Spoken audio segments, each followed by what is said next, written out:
இந்த கரூர் மக்களுக்கு இன்னைக்கு இவ்வளவு அவசரமா ஏன் அரசு வேலை கொடுக்கணும்னு பாக்குறாங்க? அரசு வேலைங்கிறது என்ன வெள்ளை காகிதம் மாதிரி இப்படி தூக்கி வீசுறதா? அரசு வேலை அள்ளி கொடுக்கறதுல யார் அரசியல் செய்யறா? கவர்மெண்ட்ல இருக்கும் பொழுது ஃபைல் பண்ண எஃப்ஐஆர்ல அக்யூஸ்டுன்னு சேர்க்கல, அப்புறம் நீங்க ஏன் கேக்குறீங்க? நாங்க பண்ண பெரிய தப்பு அன்னைக்கு விஜய் அக்யூஸ்ட சேர்க்காததுதான். ஏன் சேர்க்காம விட்டீங்க? உங்ககிட்ட காவல்துறை இருந்துச்சு, உங்ககிட்ட எல்லா பலமும் இருந்துச்சு, 5 மாத கால கட்டமும் உங்ககிட்ட இருந்துச்சு. என்ன செஞ்சீங்க? உங்களால எதை நிரூபிக்க முடியல. அப்புறம் வந்து இதுல வந்து என்னத்த கேம் விளையாண்டுட்டு இருக்கீங்க? Best Money Gold Jewelry Grand Royal Tours presents Behind Woods Face of the Digital Debate Show. Powered by Raj Mahal Silks, Madurai. தோத்து போயிருச்சுங்க திமுக. வழக்குல காதல வாங்கிக்கங்க. என்ன பாராள எந்த பக்கத்துல நீங்க சொன்னதை குறிப்பிட்டிருக்கிறார்கள். என்ன தெரியுமா கோபாக் மேல போங்க. வச்சானே என்ன பண்ண? அத நான் இல்லையே சொல்றேன். இததான். நான் நல்லா சிரிக்கிறேன். எல்லா பிரச்சனைக்கும் ஒரே தண்ணி திமுக தான். கரூர்ல இருக்கக்கூடிய ஒரே ஒரு விஷயம், உச்சநீதிமன்றத்துல அவசர வழக்கா இந்த விசாரணையை முடிக்கணும் அப்படின்னு கேட்டது திமுக தானே. ஏன் அந்த வழக்கு அவசரமா முடிக்கணும்னு கேட்டாங்க? சொல்லுங்க, ஏன் முடிக்கணும்னு கேட்டாங்க? திமுகவுடைய வழக்கறிஞர் நம்ம குறைத்து மதிப்பிட முடியாது. அப்படிப்பட்ட அணி ஒரு சிறந்த வழக்கறிஞரோட போய் இன்னைக்கு அப்ளை பண்ணதை வித்ரா பண்ணிட்டு வந்திருக்காங்கன்னா எந்த அளவுக்கு அவங்க அந்த மனுவை கூட முறையாக அவங்க வந்து தாவேக்கார முதல் வெற்றி. டிஎம்கே ஸ்டாண்ட் நான் சொல்றேனே, நான் கேக்குறேன் மேடம், லஞ்சம் கொடுக்காதீங்க, வழக்குல இருந்து தப்பிக்கிறதுக்கு அரசு வேலை என்னன்னு ஒரு லஞ்சத்தை கொடுக்காதீங்க, 41 பேரும் சாட்சி சொல்லணும். டிஎம்கே கவர்மெண்ட் இருக்கும் பொழுது இந்த பாதிக்கப்பட்டவர்களுக்கு நிவாரணம் அனௌன்ஸ் பண்ணாங்களா இல்லையா? 1 லட்சம் ரூபாய் 2 லட்சம் ரூபாய் பண்ணீங்களா இல்லையா? கொடுத்துட்டீங்களா? கொடுத்துட்டோம். ஏன் கொடுத்தீங்க? கேஸ் நடந்துட்டு இருக்கும்போது நீங்க வாயை மூடுறதுக்காக இந்த பணத்தை கொண்டே கொடுக்கறது அப்படிங்கிறது, இந்த வேலையை கொடுக்கறது அப்படிங்கிறது லஞ்சம் தான். அதை தான் நாங்க வேண்டாங்க. இந்த கரூர் சம்பவம், அதை தொடர்ந்து நடந்த அவருடைய பிரச்சார கூட்டம், அதை தொடர்ந்து நடந்த மரணம், அதற்கப்புறம் விஜய் அவர்கள் வந்தது கொண்டது எல்லாமே எப்போது 1,72,00,000 மக்கள் அவரை வாக்களித்து அவரை ஏற்றுக்கொண்டார்களோ அப்போதோ நீங்கள் பரப்பிய அந்த பொய்யான செய்திகள் எல்லாம் மூழ்கிருச்சு. நேயர்களுக்கு வணக்கம். Behindwoods in face of விவாத மேடைக்கு வரவேற்பது நான் மஞ்சுளா கோவிந்தன். தமிழகத்தினுடைய முதல்வரான விஜய் அவர்கள் கரூர் செல்வதற்கான அனைத்து ஏற்பாடுகளும் முழு வீச்சில் நடந்து கொண்டிருக்கும் அதே சமயத்துல எதிர்க்கட்சியான திமுகவும் அதை எதிர்ப்பதில் முழு வீச்சோடு செயல்பட்டு வராங்க. இந்த விவகாரத்தை பொறுத்த வரைக்கும் அரசியல் செய்வது யார், தாவேகாவா அல்லது திமுகவா என்ற தலைப்பில் விவாதிக்க இன்று நம்முடைய 4 சிறப்பு விருந்தினர்கள் இணைந்திருக்கின்றனர். திமுகவிலிருந்து திரு சைதை சாதிக் அவர்கள், தாவேக ஆதரவாளர் திரு டாக்டர் ராஜசேகர் அவர்கள், திமுக ஆதரவாளர் திருமதி ரேகா அவர்கள், காங்கிரசிலிருந்து திரு ரஹ்மான் அவர்கள். அனைவருக்கும் வணக்கம். இந்த சம்பவத்தினுடைய முதல் பார்வையை சைதை சாதிக் நீங்க தொடங்கி வைக்கலாம்னு நினைக்கிறேன். நாங்க எப்ப சொன்னோம் கரூருக்கு விஜய் போக கூடாதுன்ட்டு? இல்ல, நாங்க உச்சநீதிமன்றத்தில் மனு போட்டோம். அந்த மனுவில் எந்த இடத்துலயாவது தமிழ்நாட்டு முதலமைச்சர் விஜய் கரூருக்கு போகக்கூடாதுன்னு மனு போட்டோமா? இல்லையே. அப்புறம் எதுக்கு இந்த மாதிரி நேற்று அந்த தீர்ப்பு வந்ததுலேருந்து 11 மணிலேருந்து 2 மணி வரைக்கும் இவங்க வச்சிருக்கிற அந்த மீடியா சென்டர்கள் வழிநடத்தினது கரூருக்கு விஜய் போக தடையில்லை, திமுக மனு டிஸ்மிஸ், தள்ளுபடி, வாபஸ், என்னென்ன தலைப்புகள் தர முடியுமோ அத்தனை தலைப்புகளும் கொடுத்தாங்க. நாங்கள் தாக்கல் செய்த மனுவில் எந்த இடத்திலேயாவது தமிழ்நாட்டு முதலமைச்சர் விஜய் கரூருக்கு செல்வதற்கு தடை விதிக்க வேண்டும் என்று குறிப்பிட்டிருக்கிறோமா? இல்லை. முதல்ல இந்த சர்ச்சை என்ன? எங்க அவர் தமிழ்நாட்டு முதலமைச்சருங்க. நாங்கள் ஏற்றுக்கொள்கிறோமோ ஏற்றுக்கொள்ளவில்லையோ, மக்கள் வாக்களித்து முதலமைச்சராக இருக்கிறார்கள், கூட்டணி அமைச்சரை அமைத்திருக்கிறார், அவர் தமிழ்நாட்டில் எந்த மூலைக்கு வேண்டுமானாலும் செல்லுகலாம். நாங்கள் கேட்பது எதற்காக இந்த பிரச்சனை வந்தது? திடீரென்று கரூர் மீது அவர்கள் அக்கறை. முதலாக 108 தொகுதியில் தாவேகா முன்னணி அப்படின்னு வந்தது தேர்தல் ரிசல்ட்டு. மறுநாள் காலை இதே பனையூரில் தாவேகாவுடைய சட்டமன்ற உறுப்பினர் கூட்டம் நடந்து விஜய் அவர்களை ஏகமனதாக தலைவராக தேர்ந்தெடுத்தார்கள். எந்த பத்திரிகையால் அது காட்டுங்க. முதலில் வெற்றி பெற்ற அந்த 108 சட்டமன்ற உறுப்பினருடைய ஆதரவாளர் கூட்டத்தில் அந்த 41 பேருக்கு இரங்கல் தெரிவிக்கப்பட்டதா? அதை பற்றி பேசப்பட்டதா? இது முடிந்தது. அமைச்சரவை பொறுப்பேற்றது அங்கே கவர்னர் வீட்டில், அந்த இடத்துலையாவது பேசப்பட்டதா? இல்லை. இது முடிந்தது. தமிழ்நாடு சட்டமன்றம் கூடியது, எல்லாம் எம்எல்ஏவாக பொறுப்பேற்றாங்க.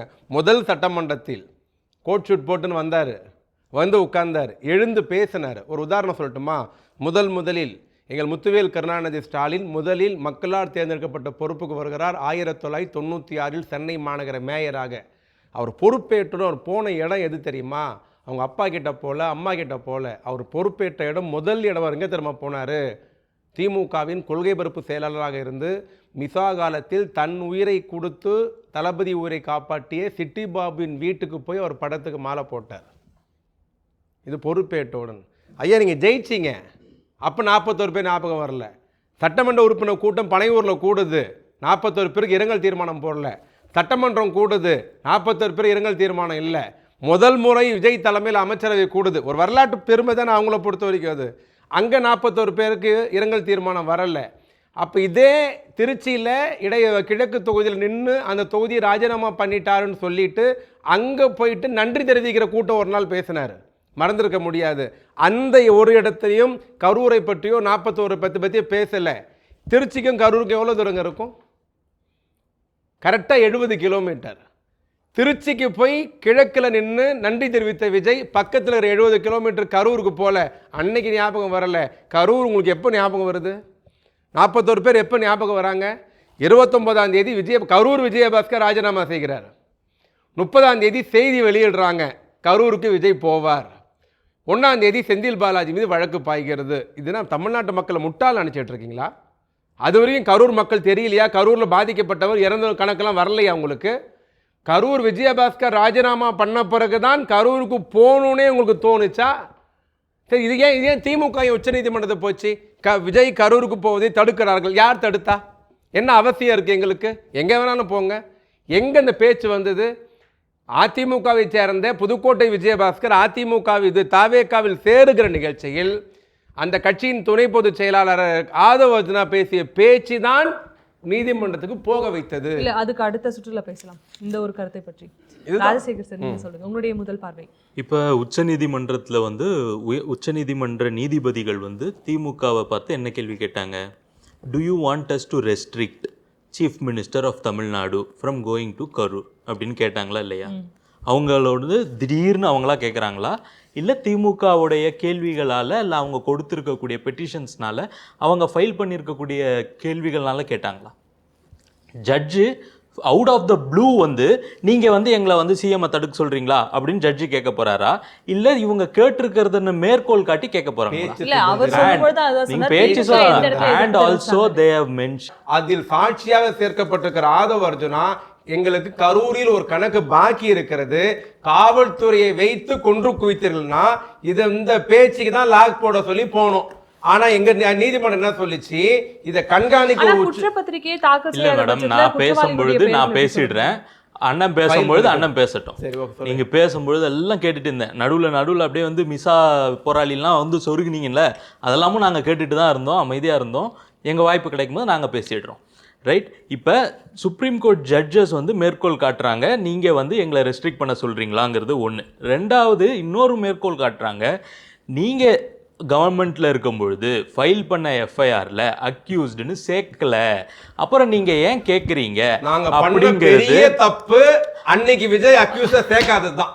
கொஞ்ச நேரம் நீங்கள் இருங்க, திருப்பி செகண்ட் சான்ஸில் நம்ம பேசிக்குவோம், பொறுமையாக இருங்க. அப்போ இந்த மாதிரி சுப்ரீம் கோர்ட் ஜட்ஜு கேட்கும் பொழுது முழு பூசணிக்காவை அப்படியே பாக்கெட்டுக்குள்ளே சாதிகனம் போட்டு போயிடலான்னு பார்க்குறாரு. நாங்கள் எதுவுமே கேட்கவே இல்லை அப்படிங்கிறது. ஃப்ரீடம் ஆஃப் ஸ்பீச் இருக்குது. இந்த கோர்ட்டு ரூமை நீங்கள் பொலிட்டிக்கல் ஸ்டேஜாக மாற்றாதீங்க, நீங்கள் பேசுகிறத வெளில போய் பேசிக்கோங்கன்னு சொல்லியிருக்கிறாங்க. இதெல்லாம் சுப்ரீம் கோர்ட் ஜட்ஜஸ் கொடுத்துருக்கிற ஸ்டேட்மெண்ட்ஸ். அந்த ஸ்டேட்மெண்ட்ஸ் தான் நியூஸ் ஆச்சே ஒழிய இவங்க உடனே என்ன சொல்கிறாங்க, நாங்கள் கேட்ட ப்ளீ சீஃப் மினிஸ்டரை போகக்கூடாதுன்னு நாங்க சொல்லவே இல்லை அப்படின்னு ஒரு உருட்டு உருட்டுறாங்கல்ல. அந்த உருட்டு டிஎம்கே கை வந்த உருட்டு. லைக் அவங்களுடைய தலைவர் மிசால் அரெஸ்ட் ஆனார்னு ஒரு உருட்டு விட்டுறாங்கல்ல, அதே மாதிரியான உருட்டு தான் இல்லையா? இப்ப இல்ல எப்படி சொல்றீங்க? இல்ல எப்படின்னு நீங்க சொல்லுங்க. ஜெயபிரகாஷ் நாராயண் எதுல அரெஸ்ட் ஆனார்? அவரு மிசால் அரெஸ்ட் ஆனாரு. நீங்க அமல்ல இருந்தது கிடையாது. லால்கிருஷ்ண அத்வானி எதுல அரெஸ்ட் ஆனார்? ஜார்ஜ் பெர்னாண்டஸ் எதுல அரெஸ்ட் ஆனார்? அவங்க ஒரே தடுப்பு காவல் சட்டம் தான் இருந்தது. அதே தடுப்பு காவல் சட்டம் தான் தமிழ்நாட்டிலேயும் இருந்தது. சரி, மிசா எப்பங்க எமர்ஜென்சி பீரியட் அமுல்படுத்தினாங்க? நீங்க தான் சொல்லுங்க. இது பேசிடுறோம் மேடம். அவரு கொண்டு வராருல, அதை பேசி முடிச்சிரும். 1975 எந்த மாசங்க சொல்லுங்க? ஜூன் மாசம். எப்ப நீங்க கைதானீங்க? நீங்க எப்ப திமுக கைதானீங்க? நல்ல வரலாறு. இந்தியா முழுவதும் எமர்ஜென்சி டிக்ளேர் ஆக இருந்து எல்லா மாநில முதலமைச்சரும் அந்த எமர்ஜென்சி சுற்றுகள்ல பேசலாம். நான் சொல்லிடுறேன். எமர்ஜென்சி எப்போ டிக்ளேர் பண்ண நீ எப்போ கைதானின்னு கேக்குறாங்கல்ல, இதுதான் அரைவேக்காடு தானே, இதுதான் தற்கூரி தானோ? தற்கூரி நீங்க தாங்க தற்கூரி. இத்தனை வருஷமா நம்பிக்கிட்டு இருக்கீங்க. நான் பதில் சொல்லிடுறேன். நீங்க கேள்வி கேட்டீங்கன்னா நீங்க பதில் சொல்லுங்க. கேள்வி கேட்டீங்கன்னா பதில் சொல்லிடுறேன். இந்தியா முழுவதும் எமர்ஜென்சி அமுல்ல இருந்தது, தமிழ்நாட்டில் எமர்ஜென்சி அமுல்ல இல்ல. காரணம், அன்னைக்கு இந்தியாவில் இருக்கிற எல்லா முதலமைச்சர்களும் இந்திரா காந்திக்கு தலை வணங்கி எமர்ஜென்சி ஏற்றுக்கொண்டார்கள். எமர்ஜென்சி ஏற்றுக்கொள்ள மாட்டேன்னு சொன்ன ஒரே மாநிலம் தமிழ்நாடு. சாட்சி வேணுமா? காமராஜருடைய நினைவு அரங்கத்தில் காமராஜர் கைப்பட எழுதிய கடிதம் இருக்கிறது. தமிழ்நாட்டில் மாத்திரம்தான் சுதந்திரம் இருக்கிறது, சுதந்திர காற்று இருக்கிறது, தயவு செய்து நீங்கள் ராஜினாமா செய்து விட வேண்டாம் என்று காமராஜர் கலைஞரை பார்த்து சொன்ன கடிதங்கள்லாம் பாக்கி இருக்கிறது. ஜெயபிரகாஷ் நாராயணன் எழுதிய கடிதங்கள் இருக்கிறது. நிறைய அதெல்லாம் உங்களுக்கு தெரிய வாய்ப்பு இல்ல. நீங்களாம் வந்து ரோட்ல குட்ட போராட்டம் ஏதோ ஒரு கதை இன்ன வரைக்கும் கதை தான் சொல்லிட்டு இருக்கீங்க. ஏதோ நடிகருடைய அப்பா சந்திரசேகரனை போய் கேட்டுக்கங்க. வாங்க தெளிவா பேசுவோம். தனியா ஒரு டாபிக்கே வைங்க, நம்ம இவருக்கு எக்ஸ்போஸ் பண்ணியே கொடுப்போம். மிசால இவங்க வந்து 75ல இருந்து 76 வரைக்கும் ஒண்ணுமே பண்ணல. 76ல தானா தான் ஆட்சியை கலைக்கிறாங்க. ஏன்னா எலெக்ஷன்ஸ் ஏன்னா கண்டக்ட் பண்ண முடியாதுங்கிறதுனால ரிவோக் பண்றாங்க. சம்பந்தமே இல்லாம கொண்டு போய் இன்ன வரைக்கும் உங்களால கொண்டு வர முடியல.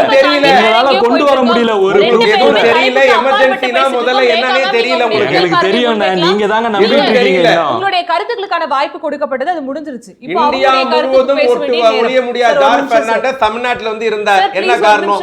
காஷ்மீர் ஷேக் அப்துல்லா, இன்னைக்கு உமர் அப்துல்லா இருக்கார்ல, அவங்க தாத்தா தமிழ்நாட்டுல வந்து ஒளிஞ்சிருந்தார். என்ன காரணம்? அதெல்லாம் நிறைய வரலாறு, அது உங்களுக்கு தெரிய வாய்ப்பு இல்லை. அது விட்டுருங்க. இன்றைய தலைப்பு கரூர் விவகாரம். மிசா வரைக்கும் போக வேண்டாம், அதுக்கு இன்னொரு நாள் எடுத்துக்கலாம். ரேகா மேம், நீங்க உங்களுடைய முதல் பார்வையை வைக்கலாம், சொல்லுங்க.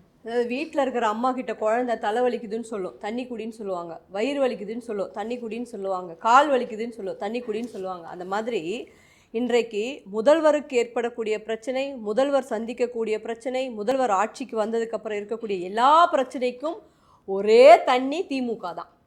எதுக்கு சொன்னாலும் திமுக தான். அவர் வழுக்கி விழுந்தாலும் திமுக தான், அவருக்கு பிளாஸ்டிக் சேர் கிடைச்சாலும் திமுக தான், அவரை கரூர் போக விடாதும் திமுக தான்.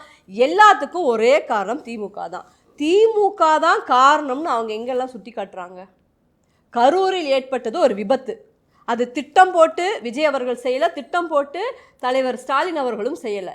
இது ஒரு விபத்து. அந்த விபத்தை, இங்கே நடக்கக்கூடிய விபத்தை இங்கே இருக்கிறவங்க உடனடியாக சந்திக்கணுமா இல்லையா? அதற்கு ஏற்பாடுகள் இல்லைன்னா கூட ஏதோ ஒரு விபத்து நடந்துருச்சு, அப்போ ஏன் கரூர் மக்களை போய் பார்க்கல? அதற்கப்புறம் இந்த கரூர் மக்களுக்கு இன்னைக்கு இவ்வளோ அவசரமாக ஏன் அரசு வேலை கொடுக்கணும்னு பார்க்குறாங்க? யூபிஎஸ்சி மாங்குன்னு 5 வருஷம் 10 வருஷமாக படித்தவங்களாம் காத்துட்ருக்காங்களே. அரசு வேலைங்கிறது என்ன வெள்ளை காகிதம் மாதிரி இப்படி தூக்கி வீசுறதா? அப்போது இன்னைக்கு எம்ஆர் விஜயபாஸ்கர் அங்கேருந்து இங்கு வாங்கப்பட்ட உடனே அரசு வேலை அள்ளி கொடுக்கறதுல யார் அரசியல் செய்கிறா? நீங்கள் ரொம்ப தப்பான ஒரு கேள்வி. திமுக மிக தீவிரமாக இதில் திமுகவுக்கு இதில் அப்படின்னா இவங்களை மிக தீவிரமான தேர்தலையே சந்திச்சிருப்பாங்க. தேர்தலில் நம்ம சிபிஐக்கு கொடுத்துட்டோம், இந்த விசாரணை வரட்டும்னு காத்திருந்தது தப்பா? இப்போ தொட்டதுக்கெல்லாம் திமுக. ஆதவ அர்ஜுனா கணக்கு முடிக்கிறது என்னங்க? கணக்கு முடிக்கிறது ரொம்ப சிம்பிள்ங்க. நேரடியாக திருச்சியில் இருக்கக்கூடிய கரூர் ஒரே ஒரு விஷயம், உச்சநீதிமன்றத்தில் அவசர வழக்கா இந்த விசாரணையை முடிக்கணும் அப்படின்னு கேட்டது திமுக தானே. ஏன் அந்த வழக்கு அவசரமா முடிக்கணும்னு கேட்டாங்க. சொல்லுங்க, ஏன் முடிக்கணும்னு கேட்டாங்க? இந்த எலெக்ஷன்ல ஆதவ அர்ஜுனோட பேச்சுக்கு அப்புறம் தான் இது தீர்ப்பு வேணுங்கிறதுக்காக மட்டும்தான் முடிக்கப்பட்டது. எத்தனை அதிகாரிகளை மாத்துனாங்க, எத்தனை காவல்துறைகளை மாத்துனாங்க. பர்சனலா சொல்லியிருக்காங்க, இது விஜய் அவர்கள் வரப்பட்டதால் ஏற்பட்ட கூட்ட நெரிசலில் ஏற்பட்ட விபத்து. திட்டம் போட்டு அவர் கொலை பண்ணல, திட்டம் போட்டு அவங்க சொன்னாங்கல்ல இதை செந்தில் பாலாஜி தான் செய்தார்னு, அது முழுக்க போய். இதை விஜய் தான் திமுக காரங்க சொன்னாலும் அதுவும் போய் தான். ஆனால் இது ஏற்பட்ட விபத்து. எங்களோட கேள்வி என்னன்னா, இந்த விபத்தால் ஏற்பட்ட மரணத்திற்கு இவர்கள் அப்ப என்ன செஞ்சாங்க? இன்னைக்கு ஆட்சிகள் மாறி காட்சிகள் மாறினதுக்கு அப்புறம் முழுமையாக நான் அரசு வேலை. அப்ப என்ன, குழந்தைக்கு அழுதவன மிட்டாய் கொடுத்து நீங்க பழக்கப்பட்டு போறீங்களா? பாவம் செஞ்சதுக்கு மன்னிப்பு தேடுறீங்களா? பரிகாரம் பண்ண போறீங்களா? அப்ப யாருடைய கட்டுப்பாட்டில் இன்னைக்கு போலீஸ் உங்க கண்ட்ரோல்ல தானே இருக்கு. ஏன் இப்ப பண்ணுங்களேன், இப்ப தேடுங்களேன், இப்ப சொல்லுங்களேன். ஏன் மாத்துனீங்க எல்லாத்தையும் அவசரமா? உங்க கண்ட்ரோல் வந்ததுக்கு அப்புறம் இன்னைக்கு, அதாவது அதிமுக காலத்திலையும் திமுக காலத்திலையும் இல்லாத அளவுக்கு அராஜகத்தின் உச்சியாக இன்றைக்கு காவல்துறை நடந்து கொண்டிருக்கிறது. ஒவ்வொரு ஸ்டேஷனுக்கும் நான் போறேன். அவ்வளவு அவ்வளோ அக்லியாக அவங்களோட ஃபேஸை வச்சு நம்மளுக்கு ட்ரீட் பண்ணுறாங்க என்ன அப்படின்னு கேட்குறாங்க. இதுக்கு முன்னாடி கொஞ்சம் மரியாதை இருந்தது, இப்போ முழுக்க முழுக்க உங்கள் கண்ட்ரோலில் இருக்குல்ல, ஏன் கேள்வி கேட்க மாட்டேங்கிறீங்க? எல்லாத்துக்குமே திமுக காரணம்னா அப்போ கேள்வி கேட்கக்கூடாதா? கேள்வி தானே நாங்கள் கேட்குறோம். உங்களை தடுத்தமா? ஏதாவது ஒரு கூட்டத்தில் ஏதாவது ஒரு மெம்பரு விஜய் அவர்களை ஏளனம் செய்தோ கேவலப்படுத்தியோ ஓட்டு வாங்குச்சு? விஜய் அவர்கள் என்ன செய்தார்? அப்ப யாரும் எதுலயுமே பேசவே இல்லையா? செய்யவே இல்லையா? விஜய் அவர்களை பத்தி எதுவுமே ஒரு வார்த்தை ஸ்டாலின் அங்கிள் அப்படின்னு சொன்னது, ஸ்டாலின் பிரதர்னு சொன்னது, இப்படி அசிங்கமா சொல்லி அவரு பேசுறாரா இல்லன்னு கேட்கல. திமுகவுடைய தரப்புல இருந்து யாருமே திமுகவுடைய தரப்பில இருந்து யாரும் ஓட்டு கேட்கும் போது டிவிக்கேவே ஒரு பொருட்டாவே அவங்க மதிக்காம அவங்க அதை பத்தி அசிங்கமாவும் பேசல, கேள்வியும் கேட்கல, எந்த விதமான ஒரு வார்த்தையும் பதிவு செய்யாம அவர்கள் செஞ்ச திட்டத்தின் அடிப்படையில் தான் முழுக்க முழுக்க ஓட்டு கேட்டாங்க. ஆனா யாரோட சைட்ல இருந்து யாரை அசிங்கப்படுத்திக்கிட்டு கேவலப்படுத்திக்கிட்டு முட்டு கொடுத்துட்டு இருக்கிறாங்க. ஓகே ரஹ்மான் அவர்கள், நீங்க உங்களுடைய முதல் பார்வையை வைக்கலாம். முதல் பார்வையை வைக்கிறதுக்கு முன்னாடி அங்கிள்ன்ற வார்த்தையும் பிரதர்ன்ற வார்த்தையும் ரொம்ப அக்லியான வார்த்தைன்றத என்னுடைய தோழி அவர்கள் சொன்னதுக்கு அப்புறம் தான் வந்து ஒரு நாட்டினுடைய தலைவரை பொறுப்பில் இருப்பவரை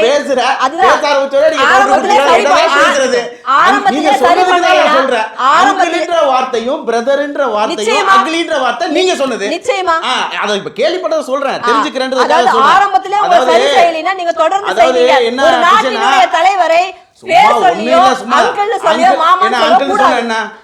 அங்கிள்னு சொன்னா என்ன, நேரு மாமான்றாங்க. மரியாதைக்குரிய முன்னாள் பாரத பிரதமர் அவர்கள் நேரு மாமான்னு எல்லாம் செல்லமா சொல்றாங்க. ஆங்கிலத்தில் மொழிபெயர்த்து அங்கிள் தான் சொல்ல முடியும்.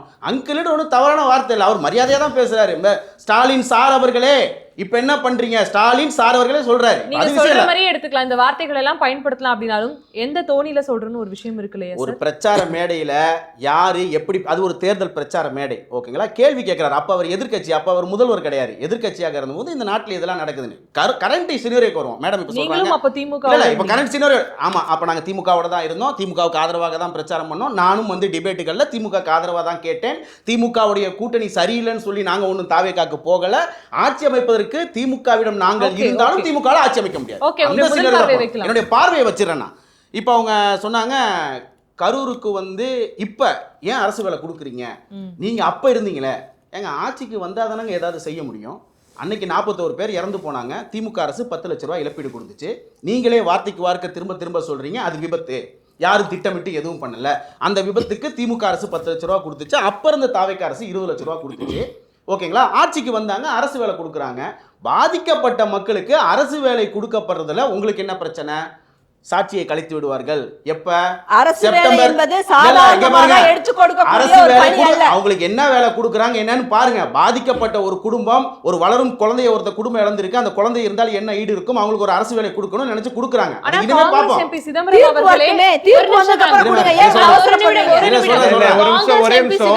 திமுக அதை எதிர்க்கிறதா ஆதரிக்கிறாரா அது அப்புறம் வச்சுக்கலாம்.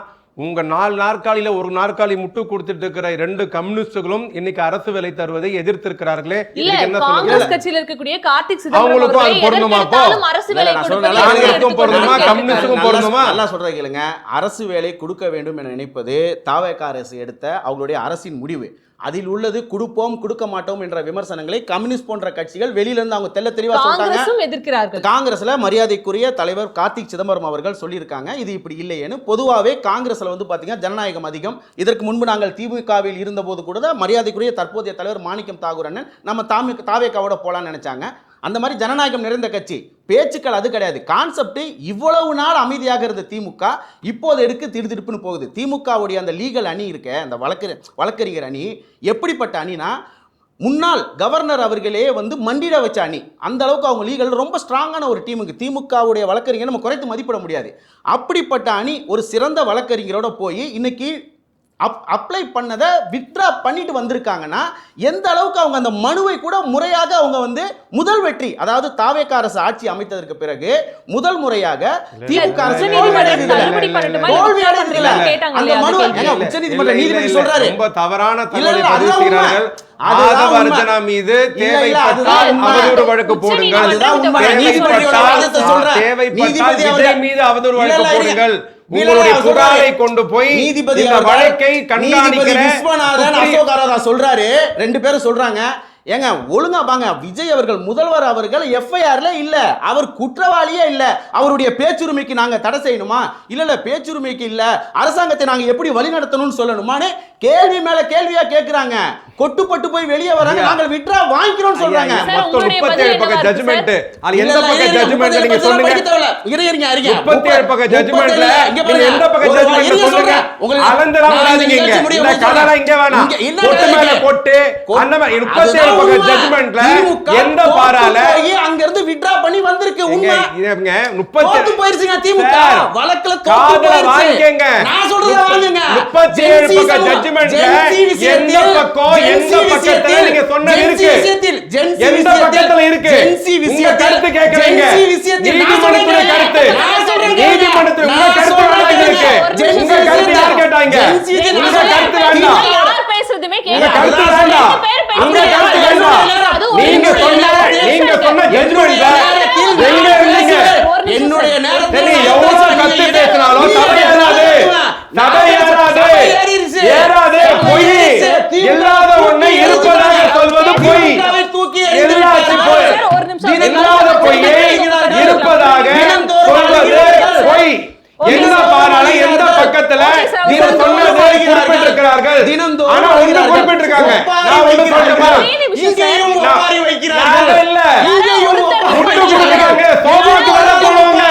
சோபாக்கு வர போடுவாங்க. பேசக்கூடாது. இங்க வந்தாலும் சோபாக்கு போடுவாங்க. சொல்லக்கூடாது. நீங்க 2 பேருமே என்ன தெரியுமா சோபாக்கு சோபாக்கு வர போடுவாங்க.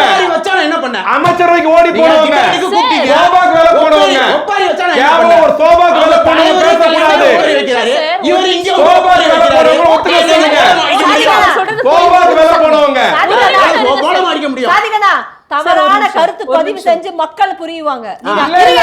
அது ஒரு அமைச்சர் பதவிக்காகவும் சோபாக்காகவும் சோபாக்காக நீ இப்படியேதான் இருக்கணும். நீங்க பேசுனீங்கன்னா நானும் பேசுறேன். ஆல்ரெடி ஆமா. பேசுவோம். ஒண்ணும் பிரச்சனை இல்ல. சோபாக்கு மேல போடவும் பேசக்கூடாது. எனக்கு ஒண்ணும் ஒரு கிடையாது. சோபா ஒப்பாரி அரசு. 4 நாள்ல 4 ஸ்டேட்மென்ட் மாறுறது. ஒப்பாரி அரசு. ஒப்பாரி வச்சது யாரு?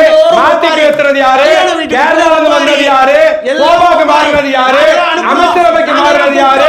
எல்லாம் தெரியும். 2 பேருமே சேர்ந்து அதான் மேடம், எல்லாம் தெரியும்.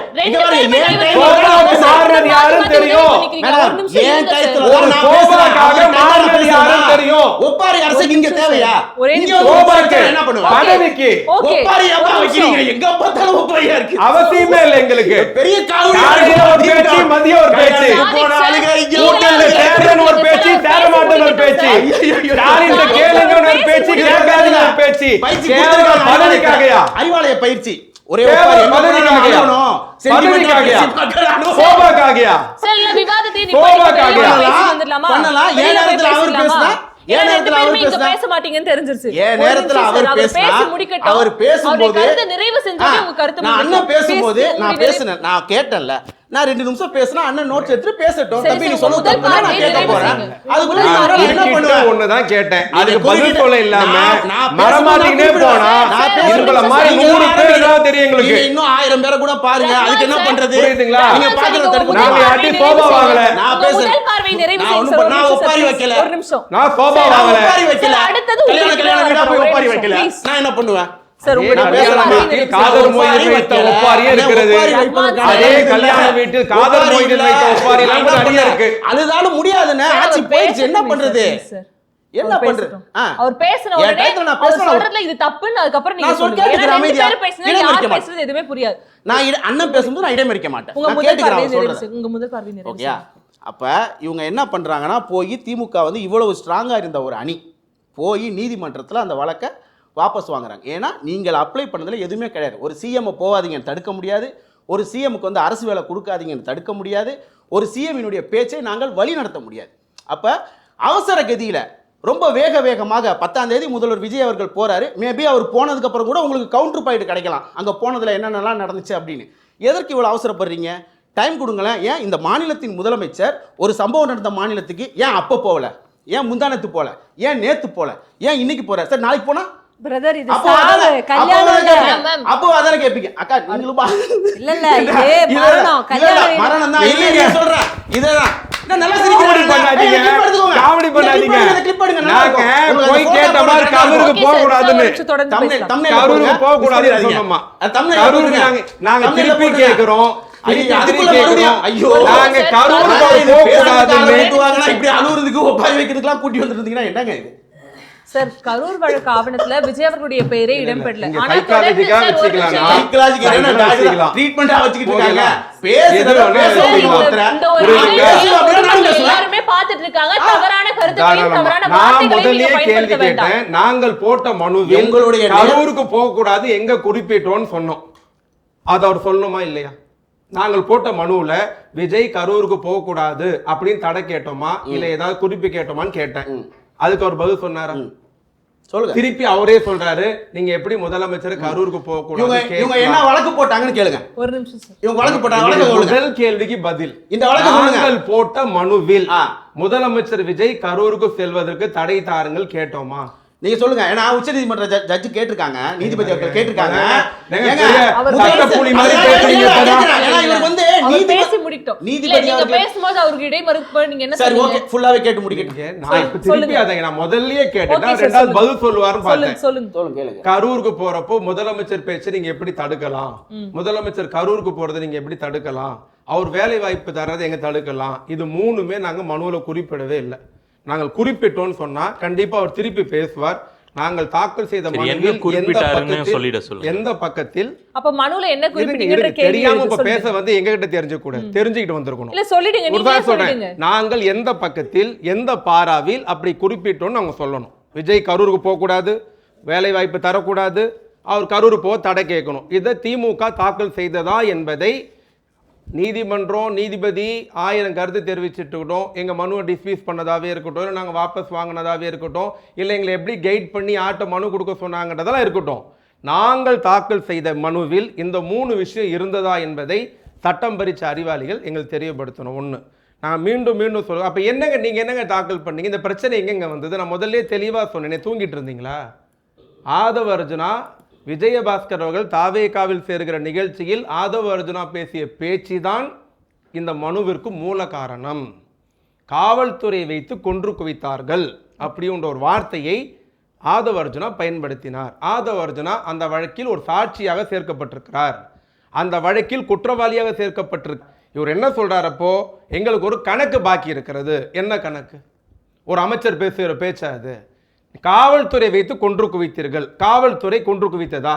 இதுதான் கேள்வி. அங்க இல்ல சார், ஆனா இந்த இடத்துல குற்றவாளிகள் அப்படிங்கிற வார்த்தையை நம்ம இந்த இடத்துல பயன்படுத்த முடியாதுல்ல. எப்படி இப்போ எம்எல்ஏ வேலைக்கு வாங்குறதா சொல்லி 4 பேர் அரெஸ்ட் பண்ணிருக்கீங்கல்ல? குற்றம் சாட்டப்பட்டவர்கள் வேற, குற்றவாளிகள் வேற. ரெண்டுத்துக்கும் கரெக்டா உண்டான வந்தீங்களா வித்தியாசம் பாயிண்ட்டுக்கு? இருக்குல்ல. இப்போ எம்எல்ஏ வேலைக்கு வாங்க முயற்சி செய்ததா சொல்லி ஒரு 5 பேரை கைது பண்ணி அவங்களை என்ன சொல்லிட்டு இருக்காங்க? இப்போ தாவேகால என்ன சொல்லிட்டு இருக்காங்க? குற்றவாளிகள் எம்எல்ஏ வேலைக்கு வாங்க முயற்சி செய்தார்கள்.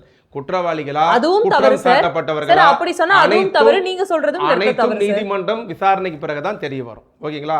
நாங்க நீதிமன்றம் எதுக்கு போனோம்? ஒரு சாட்சியாக இருக்கக்கூடியவர் குற்றம் சாட்டப்பட்டவரை பக்கத்திலே வைத்துக்கொண்டு அதிகாரத்தை கையிலே வைத்துக்கொண்டு தமிழ்நாடு காவல்துறை வைத்து கொன்று குவித்தோம். ஐயா, நீங்க இந்த காவல்துறை யார் கட்டுப்பாட்டில் இருக்கு? அமித்ஷா கட்டுப்பாட்டில் இருக்கா? கவர்னர் கட்டுப்பாட்டில் இருக்கா? உங்கள் தலைவர் விஜய் கட்டுப்பாட்டில் தானே இருக்கு. காவல்துறை வைத்து கொன்று குவித்தல் என்று சொன்னால், அப்படி என்றால் அந்த எஸ்பி இன்னைக்கு எந்த டிஸ்ட்ரிக்ட்ல எஸ்பியா இருக்கார்? யார் கட்டுப்பாட்டில் இருக்கிறார்? அங்க வேலை பார்த்த காவல்துறை யார் கட்டுப்பாடு? மிரட்டுறீங்களா? வழக்கு நீர்த்து போட செய்றீங்களா? இந்த வார்த்தையை ஒரு அமைச்சர் பயன்படுத்தலாமா? காவல்துறை உங்க கட்டுப்பாட்டு தானே இருக்கு. ஓகே, ராஜசேகர் சார், நீங்க சொல்லுங்க. கரூர் வழக்கு பொறுத்த வரைக்கும் சிபிஐ அதை விசாரிச்சுட்டு இருக்காங்க. இந்த சமயத்துல ஒரு அமைச்சர் இது போல பேசுறது அப்படிங்கிறது சரியா? ஸோ அதுக்கு சுப்ரீம் கோர்ட் ஜட்ஜே சொல்லியிருந்தாங்கல்ல, இது வந்து ஒரு பொலிட்டிக்கல் டிபேட்டுன்னா நீங்கள் பொலிட்டிக்கல் டிபேட்டை அங்கே எங்கே வைக்கணுமோ அங்கே வச்சுக்கோங்க, கோர்ட்டுக்குள்ளே கொண்டு வராதீங்கன்னு சொல்லியிருக்காங்க.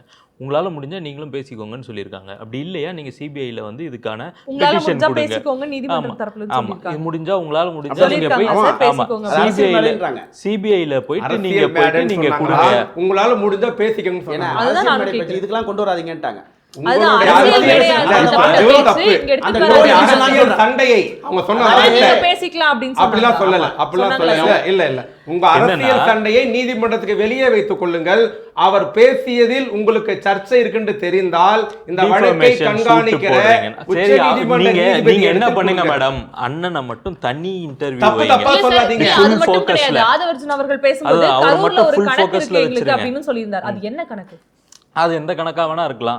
இப்ப கரூர்ல வந்து ஒரு 1700 கோடி ரூபாய்க்கு ஒரு இன்வெஸ்ட்மெண்ட் கொண்டு வந்திருக்காங்க. அந்த கணக்காக அந்த சொல்லலாம். கணக்கா கூட இருக்கலாம். ஏன் கணக்கு கிடையாது? அது 1700 கோடி ரூபாய் இன்வெஸ்ட்மெண்ட் இவங்க இருக்கும் போது ஹோஸ் இல்ல வாங்க இங்க இருந்து ஓடி போச்சுல. அதே கரூர் மாதிரி இன்னொரு சம்பவத்தை கம்பெனி இங்க கொண்டு பேசும்பொழுது அதை வந்திருக்காங்கல்ல. சுட்டிக்காட்டி தான் இந்த விஷயத்தையும் பேசுறாரு. கரூர்ல தானே மேடம் நாளைக்கு கொடுக்குறாங்க. கரூர்ல தான் நாளைக்கு பார்க்கலையா நீங்க நியூஸ்? நாளைக்கு கரூர்ல தான் 1700 crores worth உள்ள ஒரு கம்பெனி இனாகிரேட் பண்றாரு சிஎம் அவர்கள். 2023 திமுக இது ஆட்சியில் முற்றிலுமா அடிக்கல் society அந்த நாட்டப்பட்டது. கம்பெனி கிடையாது, மாட்டிக்கிட்டாரு. இருங்க, எந்த எப்ப எப்ப எப்ப அடிக்கல் எப்ப நாட்டினீங்க? agreement போட்டது? நீங்க எப்ப அடிக்கல் நாட்டினீங்க? 2023 எந்த கம்பெனி? கம்பெனி பேர் என்ன? நீங்க சொல்லுங்க. கம்பெனி இப்ப பேர் என்னன்னு நீங்க சொல்லுங்க. சொன்ன கம்பெனி இருக்கு இல்லீங்க. ஆனா கம்பெனி பேர் நான் என்ன இப்ப கம்பெனி என்னோட சொன்னேன்னு உங்களுக்கு எப்படி தெரியும்? கவனம் நீங்க சொல்லுங்க கம்பெனி இப்ப பேரு. நீங்க அடிக்கல் நாட்டுகிற சும்மா இப்படிதான் காத்துல படம் வரையறாங்க. காலங்காலமா காத்துல படம் செஞ்சுட்டு இருக்காங்க. இவங்க சொல்ற கம்பெனி அந்த ஷூ கம்பெனி வந்து இங்க இருந்து போயிட்டு அவங்க ஆந்திரால கம்பெனி ஸ்டார்ட் பண்றதுக்கு இன்வெஸ்ட்மெண்ட்டும் பண்ணிட்டாங்க. அது வேற கம்பெனி. இந்த company- அந்த கதையை விடுங்க. நீங்க கம்பெனி பேர் சொல்லிட்டு நீங்க ஆரம்பிங்க. சரிங்க, எங்க நீங்க company பாராகிராஃப் இல்லைங்க. இந்த லைன் company இல்ல. அண்டர்லைன் நீங்க பண்ணி கொண்டு கொடு. வந்த company தான் சார். அந்த சரி, பாராகிராஃப கொண்டு வரலாம் கேக்குறீங்கல்ல? டாக்டர் சார், கொண்டு வாங்க. இந்த கம்பெனி பேர் சொல்லிட்டு பேசுங்க. தமிழ்நாட்டில் எப்பொழுது வந்து கம்பெனி எப்பொழுது பேரை ஒப்பந்தம் சொல்லுங்க. போட்டது? நான் அந்த கம்பெனியோட ஒப்பந்தத்தை பத்தி பேசுறேன். நீங்களே தான் கொண்டு சும்மா வந்தீங்க. சும்மா சார், நீங்க தான் கொண்டு வந்தீங்க. நீங்க இவரை மட்டும் பேச வைங்க நீங்க மேடம். தான் கொண்டு வந்தீங்கன்னு Full சொன்னேன். focus. நீங்க ஒரு தான் நிமிஷம், கொண்டு நீங்க வந்தீங்க. பேசுங்க சார். அவர் எந்த பேசுங்க, டேட்ல பேசுங்க. வந்தது அது உங்க ஆட்சியில? உங்க கருத்தை நீங்க எப்போ முன்வைங்க. ஒப்பந்தம் என்னால போட்டீங்க? அவருக்கு எப்போ கரெக்டா நிலம் தெரியாது. ஒதுக்குனீங்க? சார், 40 நாள் இல்லையா? உங்களுடைய கருத்தையும் அவங்க முன்வைங்க. 40 நாள் இல்லையா? ஒரு நிமிஷம் சொல்லுங்க. நீங்க அவர் சொல்லுங்க. பாட்டு பேசிட்டு இருக்கணும். சோ நீங்க கணக்கு சொல்லுங்க, முடிக்கிறதுனா அது எந்த கணக்கா வேணா இருக்கலாம். எந்த கணக்கானா? Okay? ஆமா, எந்த கணக்கா வேணா இருக்கலாம். அதான் சொல்றேன், அதுல வந்து shoe என்ன கணக்கு சொல்லிட்டு என்ன கணக்கா வேணா இருக்கலாம். அதுல வந்து எந்த தவறும் கிடையாது. அவங்க சொன்னதுல அமைச்சர் அவர்கள் சொன்னதுல எந்த தவறும் கிடையாது. அதுக்கு நீங்க போயிட்டு சுப்ரீம் கோர்ட்ல போய் ஒரு எமர்ஜென்சி பெட்டிஷன் போட்டீங்க. அதுல வாங்குனீங்க. நாங்க 4 கொட்டு வாங்கிட்டு வெளில வந்தீங்க. இப்போ அடுத்தது இதை எப்படி மாத்துறாங்க பாருங்க. நாங்க கேட்கவே இல்லை. அப்ப சுப்ரீம் கோர்ட் ஜட்ஜ் வந்து வாண்டடா வந்து சொல்றாங்களா? நீங்க சொல்லியிருக்கிறீங்க regulate CMs visit to Karur அப்படிங்கிற வார்த்தையை சொல்லியிருக்கிறீங்க. ரெகுலேட் அண்ட் அக்யூஸ்ன்ற வார்த்தையும் யூஸ் பண்ணியிருக்கிறீங்க. அதுக்கு தான் அங்கே வந்து சுப்ரீம் கோர்ட்டில் கூப்பிட்டு சொல்கிறாங்க, இந்த மாதிரி நீங்கள் பேசுனது தப்பு, நீங்கள் படிச்சுட்டு வரணும், நீங்கள் ஃபைல் பண்ண எஃப்ஐஆரை படிச்சுட்டு வாங்க அப்படிங்கிறத அவங்க தெரிவுபடுத்துகிறாங்க. அதுக்கப்புறம் இப்போ என்ன பிரச்சனை? டிஎம்கேக்கு என்ன பிரச்சனை? சிஎம் அவர்கள் கரூருக்கு போகக்கூடாதுன்னு சொல்கிறாங்களா? இல்லையா? இல்லை அவங்களுக்கு வந்து நிவாரணங்கள் எதுவும் பண்ணக்கூடாதுன்னு சொல்கிறாங்களா? என்ன தான் பிரச்சனை டிஎம்கேக்கு? எதுக்கு இவங்க வந்து கம்யூனிஸ்ட் என்ன நினைக்கிறாங்க? காங்கிரஸ் தலைவர் கார்த்தி சிதம்பரம் என்ன சொன்னாருன்னு கேட்குறாங்க. டிஎம்கே ஸ்டாண்ட் என்ன? அத பேசுங்க. 2 பேர் டிஎம்கேல இருந்து வந்து உங்க டாபிக் வரும்போது பேசுங்க. நான் சும்மா மாற்று கருத்து இல்ல. கரூருக்கு கூட போங்க, இல்ல நீ கன்னியாகுமரி கூட போங்க, இல்ல பிரச்சனை இல்ல. ஷாஹித் சார், ஒரே நிமிஷம் அவர் பேசி முடிக்கும். உங்களுக்கு முட்டு கொடுக்கிற நான் கம்யூனிஸ்ட் சரி, பதில் நீங்க உங்க கருத்தை சொல்லுங்கன்றோம். முன்வைங்க. நீங்க கேள்வி கேளுங்க, அதுக்கு பதில் கேளுங்க. கம்யூனிஸ்ட் கேள்விக்கெல்லாம் நீங்க பதில் கேட்காங்க, அது கம்யூனிஸ்ட் கேட்பாங்க, நாங்க பதில் சொல்லிக்கிறோம். நீங்க ஃப்ரீயா விடுங்க. நீங்க ஃப்ரீயா விடுங்க. உங்களுக்கு என்ன பிரச்சனையோ அதை பேசுங்கன்ற. இவங்களுக்கு எந்த ஸ்டாண்டுமே கிடையாது. இன்னைக்கு இதை வச்சு ஏதாவது ஒரு பொலிட்டிசைஸ் பண்ண முடியும், ஏதாவது ஒரு எங்கேயாவது ஒன்று குத்தி விட முடியும் அப்படின்னு பார்த்துட்டு சொருகி விட்டாங்க. அவங்க பாவம் போயிட்டு மதுரை ஹைகோர்ட்ல போய் நின்றுட்டு இருக்காங்க. அது பஞ்சாயத்து ஒரு பக்கம் போகுது. இவங்க பண்ண வேலை தானே. ஒரு 4 போன வாரத்துல வந்து முன்னாள் எம்எல்ஏ ஸ்டாலின் அவர்களை வந்து சீமான் சந்திச்சாரு. நேத்து போயிட்டு இவங்க போயிட்டு இந்த மாதிரி ஒரு எமர்ஜென்சி பெட்டிஷன் மதுரை ஹைகோர்ட்ல போய் போடுறாங்க. எதுக்கு போட்டீங்க?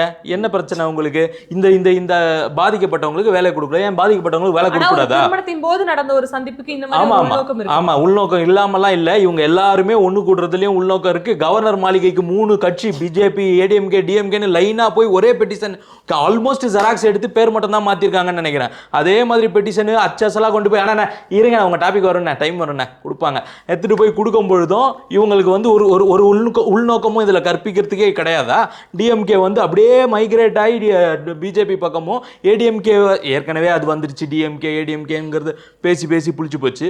இப்போ அடுத்து நாம் தமிழரையும் அதுக்குள்ள லூப் இன் பண்றாங்க. பண்றாங்கல்ல, அது பாட்டு இருந்துட்டு போட்டோம். வானத்துல இருந்து அப்படியே ஆமா ஆமா, டிவி நீங்க கொஞ்ச நேரம் இருங்க மேடம், உங்க டைம் வரும் பேசிக்கோங்க. அதுக்கப்புறம் ஏன்னா தனியா நின்னு ஜெயிச்சிருக்கிறாங்க, நாங்க என்ன வேணா சொல்லலாம், வானத்துல இருந்து குதிச்சோன்னு கூட நீங்க சொல்லிக்கோங்க. அதுக்கப்புறம் இதே மாதிரியான இஷ்யூஸ்ல இதே மாதிரியான ப்ரொசீடிங்ஸ் இருக்குதா இல்லையா? இதுக்கு முன்னாடி வந்து பாதிக்கப்பட்டவர்களுக்கோ ஒரு டிசாஸ்டர்ல இந்த மாதிரி ஏதோ ஒரு கவர்மெண்ட்டுடைய பாதிப்புக்குனாலையோ இல்ல கவர்மெண்ட்டுடைய மெத்தன போக்குனால பாதிக்கப்பட்டவர்களுக்கு இதுக்கு முன்னாடி அரசு வேலை கொடுத்த ப்ரொசீடிங்ஸ் இந்தியாவில் பல இடத்துல இருக்குது. அதுக்கான எக்ஸிக்யூஷனல் பவரும் ஸ்டேட் கவர்மெண்ட்டுக்கு உண்டு. ஸோ அப்படின்ற பட்சத்தில் இவங்க ப்ரொசீஜர் படி தான் போயிட்டு இருக்காங்க. இப்போ டிஎம்கே வந்து அவங்களுக்கு வேலை கொடுக்காதீங்கன்னு சொல்ல வராங்களா? அதை அவங்க சொல்லணும், அதை அவங்க தெளிவுபடுத்தணும். சொல்லலை, அப்போ கொடுக்கலாம் இல்லையா? இல்ல, அவங்க சொன்னது என்ன அப்படின்னா, விசாரணை போயிட்டு இருக்கு, சிபிஐ விசாரணை போயிட்டு இருக்கு. அந்த போய்கொண்டிருக்கும் சமயத்துல அதுல நேரடியா சம்பந்தப்பட்டவர்களுக்கு வேலை கொடுப்பது எந்த விதத்துல, ஏன்னா வந்து அவங்க நேரடியா பாதிக்கப்பட்டவங்களுக்கு வேலை கொடுக்க வேணாம்ன்றீங்க. அவங்க தான் இருக்காங்க, பாதிக்கப்பட்டவங்களுக்கு வேலை கொடுக்க வேணாம்னு நீங்க சொல்றீங்க.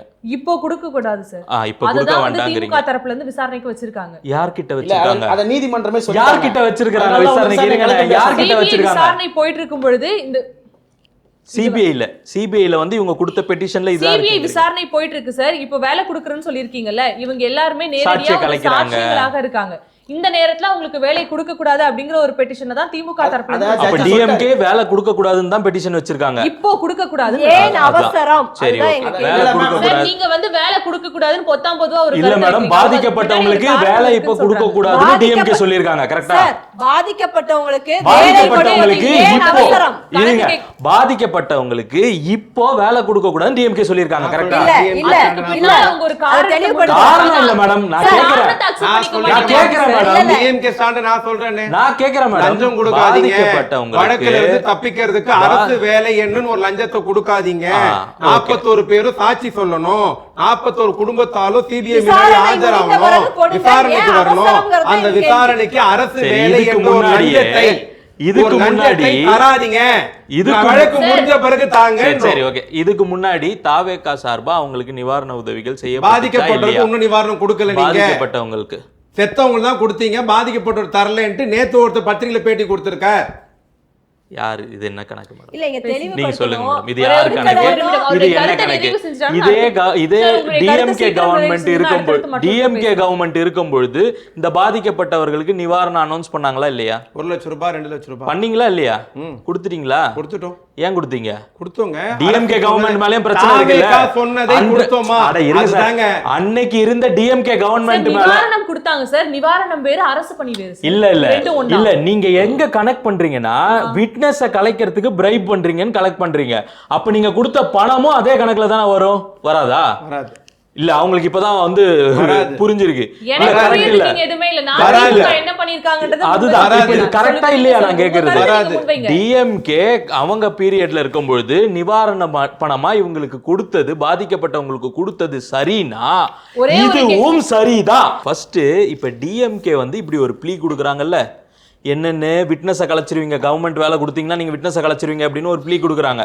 அப்போ இவங்க கவர்மெண்ட்டில் இருக்கும்பொழுது இவங்க மேலேயும் குற்றம் சாட்டியிருக்காங்கல்ல டிவிகே சைட்லேருந்து, உங்கள் கவர்மெண்ட்டில் நடந்தது தான் இது, நீங்கள் வேணும்னு தான் பண்ணீங்கன்ற வரைக்கும் அவங்க வந்து குற்றம் சாட்டியிருக்காங்களா? அப்படி இருக்க போது நீங்கள் நிவாரண பணம் கொடுத்தது அதுவும் அதே கணக்கு தானே? அப்ப அது லஞ்சம்னா இது லஞ்சம் ஒத்துக்கிறீங்களா? நீங்க கொடுத்த கணக்கு சரி, லஞ்சம்னா இது லஞ்சம் ஒத்துக்கிறீங்களா? நீங்க கொடுத்த இது அப்ப அது லஞ்சம்னா இது நீங்க லஞ்சமா?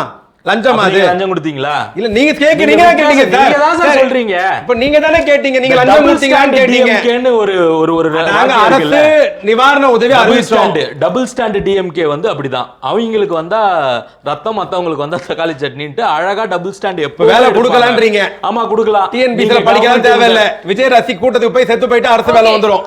திருப்பி நம்ம வேற எங்கேயோ போற மாதிரி இருக்கும். ரேகா நாயர் மேம், நீங்க சொல்லுங்க. சாரி, சிபிஐ விசாரணையில வந்து ஆஜரானவர்கள்ல ஒருத்தர் தான் வந்து ஆதவர்ஜுனா அவர்கள். அப்படி இருக்கும் பொழுது அவர் இப்படிப்பட்ட ஒரு கருத்தை முன்வைக்கிறது அப்படிங்கிறது நீங்க எப்படி பாக்குறீங்க? ஆணவத்தின் உச்சி, அதிகார திமிரு.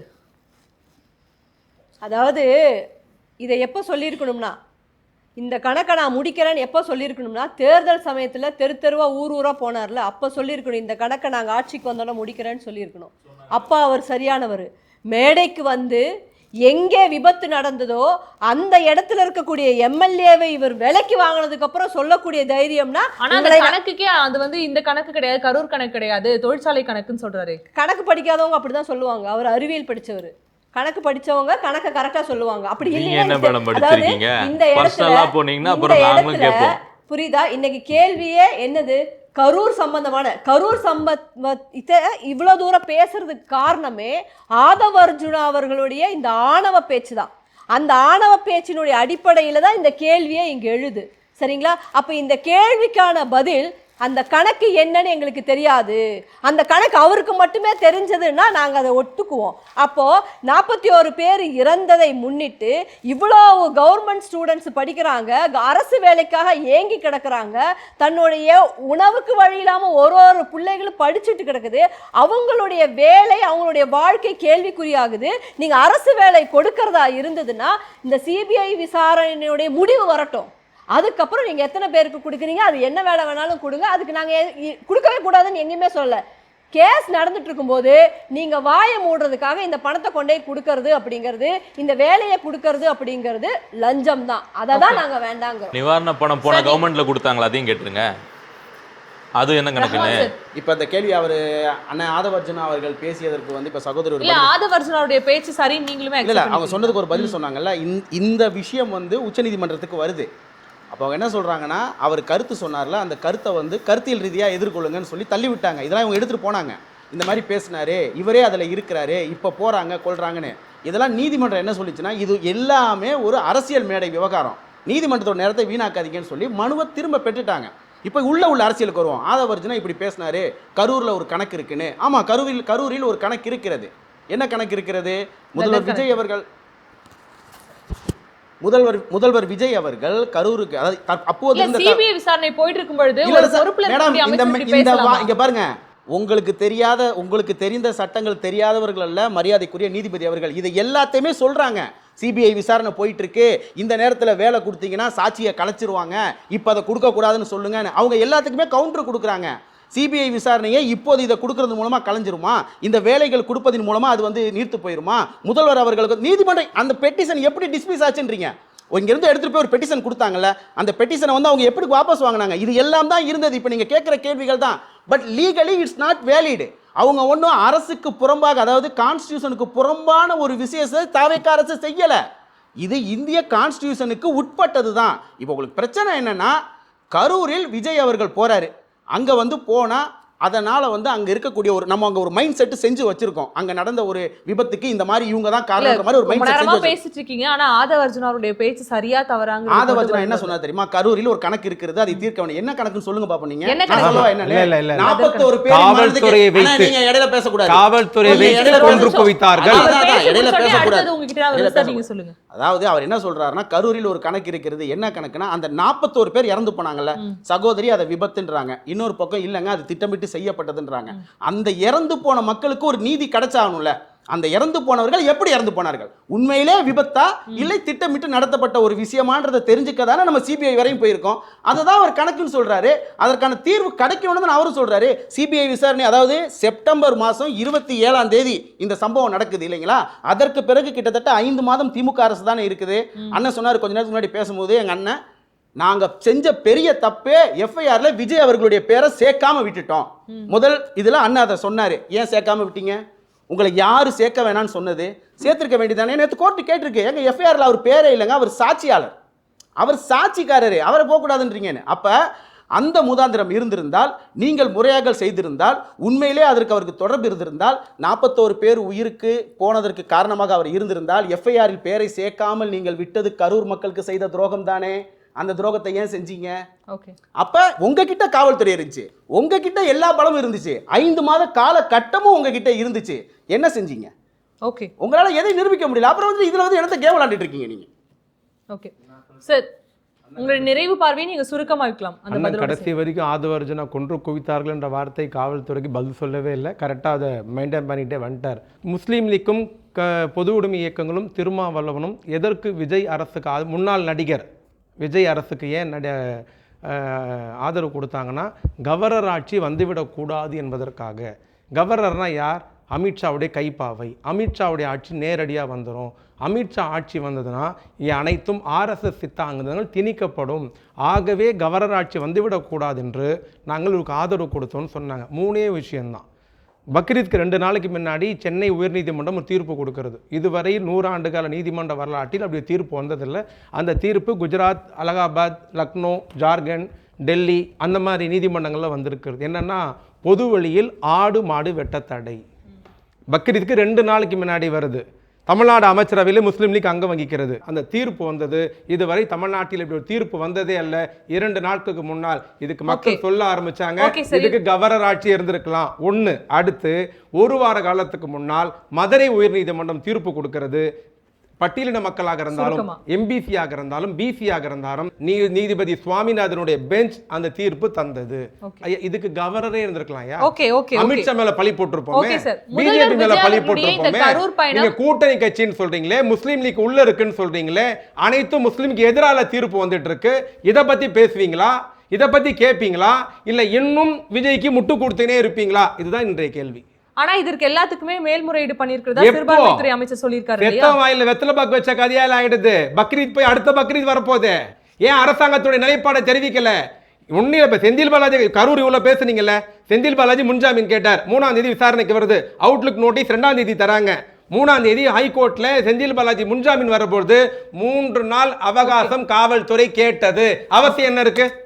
ஏன் கேட்குறீங்க?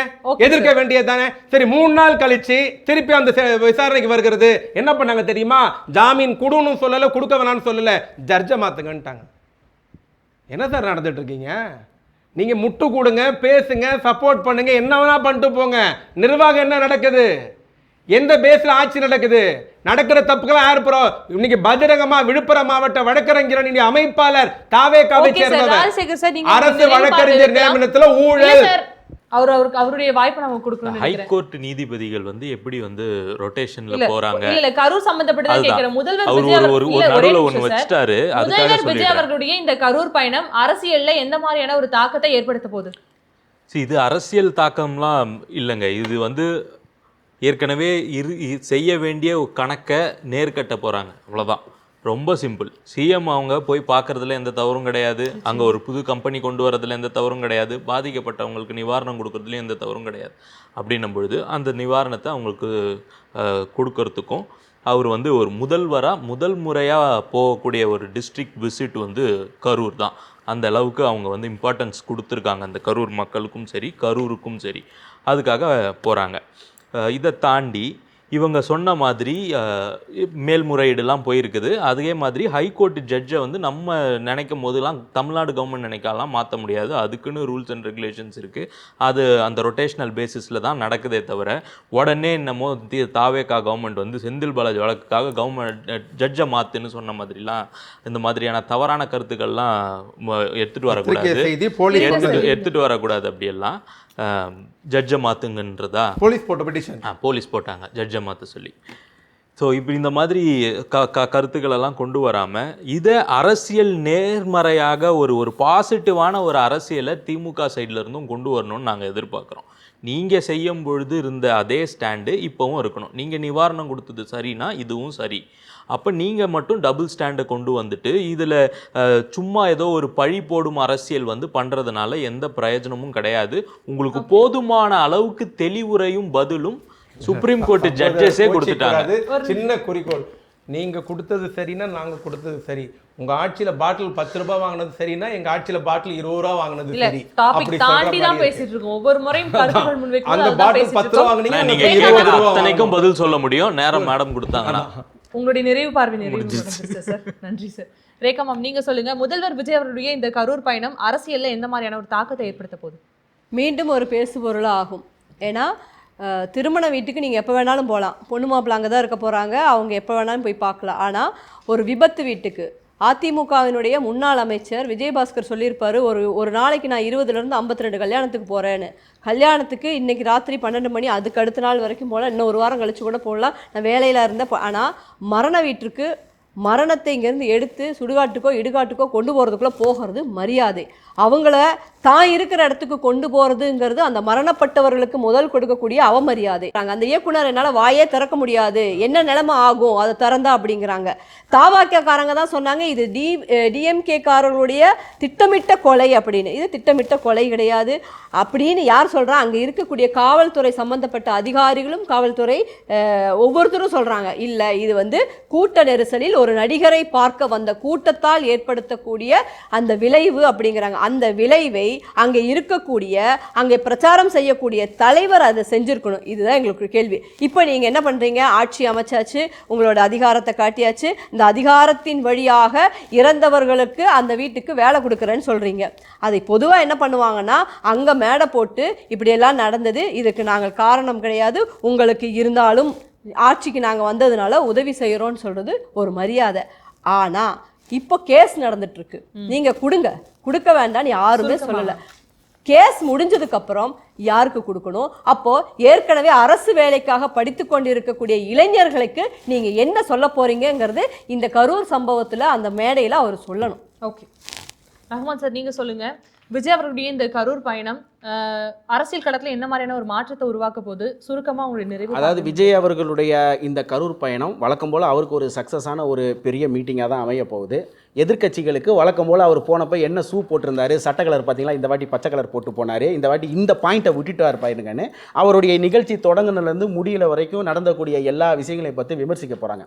பட் விஷயம் என்னென்னா, இந்த கரூர் சம்பவம், அதை தொடர்ந்து நடந்த அவருடைய பிரச்சார கூட்டம், அதை தொடர்ந்து நடந்த மரணம், அதற்கப்புறம் விஜய் அவர்கள் வந்தது கொண்டது எல்லாமே எப்போது 1,72,00,000 மக்கள் அவரை வாக்களித்து அவரை ஏற்றுக்கொண்டார்களோ அப்போதோ நீங்கள் பரப்பிய அந்த பொய்யான செய்திகள் எல்லாம் மூழ்கிருச்சு இல்லையா? அந்த செய்தி முடிஞ்சு போயிடுச்சு. அதை மீண்டும் மீண்டும் மீண்டும் நீங்க எதுக்கு கிளப்புறீங்க? அந்த விஷயம் நடந்துருச்சு, சிபிஐ விசாரணைக்கு போயிருச்சு, பாதிக்கப்பட்டவர்களுக்கு நிவாரணம் கொடுப்பதற்காக அவர் போயிருக்காரு. கிளப்புறது யாரு? திமுகவா? இப்ப வழக்கு யார் போய் போட்டா?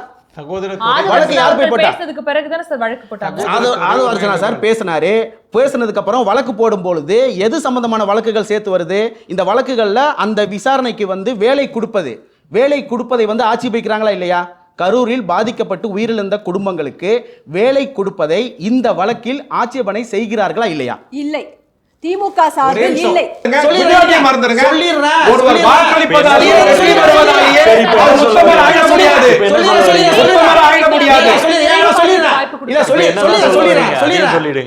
குஜராத்தில் 3000 இஸ்லாமியர்கள் இறந்த பிறகும் யார் அகமதாபாத்தில் போய் ஒன்றாக இருந்தது?